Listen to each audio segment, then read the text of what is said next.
It's my opinion that it will blow. It will blow sky high. It will be the biggest scandal ever, or one of the biggest scandals since Al Capone in terms of organized crime.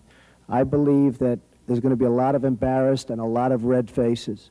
But to sit here and listen, as people are saying that there's no organized crime, that there's no money laundering, that there's no anything, and that an Indian chief is going to tell Joey Killer to please get off his reservation, is almost unbelievable to me. You have basically stated that the problem seems to be that the FBI doesn't have any people, or is that correct? Is the issue that you... No, I think it's far beyond that. I think that people have got paper bags over their faces and nobody's looking. Everybody, it seems to me, from even just a common sense standpoint, knows what's going on.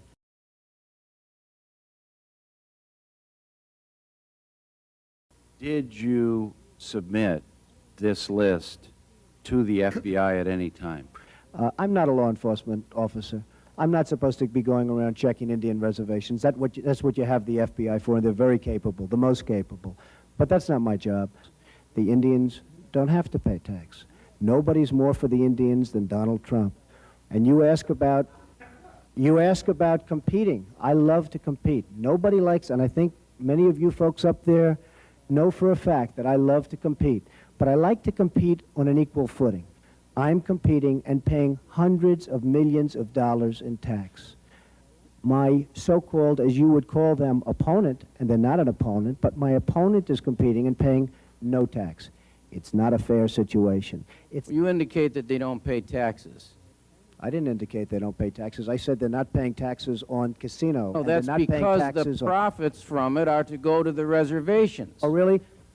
In spite of the FBI testimony that this is not a significant problem, Mr. Trump, in one sentence you say they are the most capable of agencies and that you're not a law enforcement expert, and then you tell us that you have superior knowledge to their knowledge about the extent of organized crime on Indian reservations. You've got a totally closed mind on the subject, sir. Trump. We could walk in here with the greatest proof in the history of the world, and frankly, your mind is so closed for whatever reason that I can't believe it. But you don't have that. If you really want to study this, yes. When you tell me that there are no FBI agents assigned to the Indian reservations, and yet you have tremendous numbers in Las Vegas and in Atlantic City, tremendous numbers. In fact, two of their largest places. I want to tell you something. You have a long way to go. And for whatever reason, you have a closed mind. I don't know why. Perhaps you could tell me. No, Mr. Trump, I have a closed mind against evidence that is not substantiated. Oh, well. I have a closed mind against statements that are made about other people in generality. You're going to be very embarrassed in 2 years, sir. You go on a radio show and you say, now some drunken Indians want to come down here and open a reservation. I didn't say that, sir. Quote it. I didn't say that. Who said that? Who said that? I'd like an apology right now because I didn't say that. Imus opened the broadcast, so, excuse me, Mr. Imus said that. Okay. Could I please have an apology? You can have an apology. Thank you, sir. And then you went on to, is this you discussing Indian blood? We're going to judge people by whether they have Indian blood, whether they're qualified to run a gaming casino or not? That probably is me, absolutely. Because I'll tell you what, if you look at some of the reservations that you've approved, you, sir, in your great wisdom have approved, I will tell you right now, they don't look like Indians to me. And they don't look like to Indians. Now, maybe we say politically correct or not politically correct. They don't look like Indians to me, and they don't look like Indians to Indians. And a lot of people are laughing at it, and you're telling how tough it is, how rough it is to get approved. Well, you go up to Connecticut, and you look. Now, they don't look like Indians to me, sir.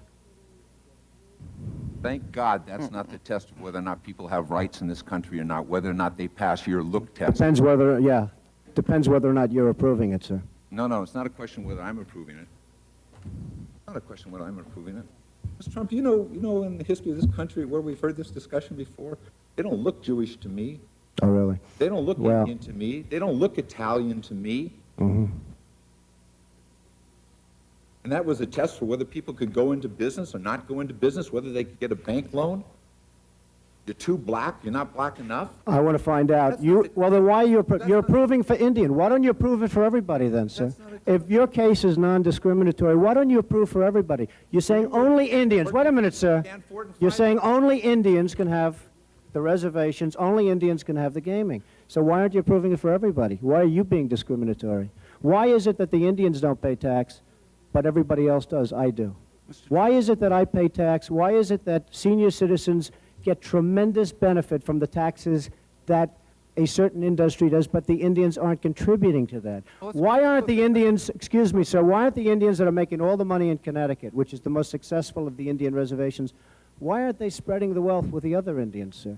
Why don't you do something for the other Indians that are living in total poverty? Because you know why? Because their Mr. reservation Trump, is if you'll too give far the away. chairman a chance to answer your questions, I'm sure he will. I'm sure he will, absolutely.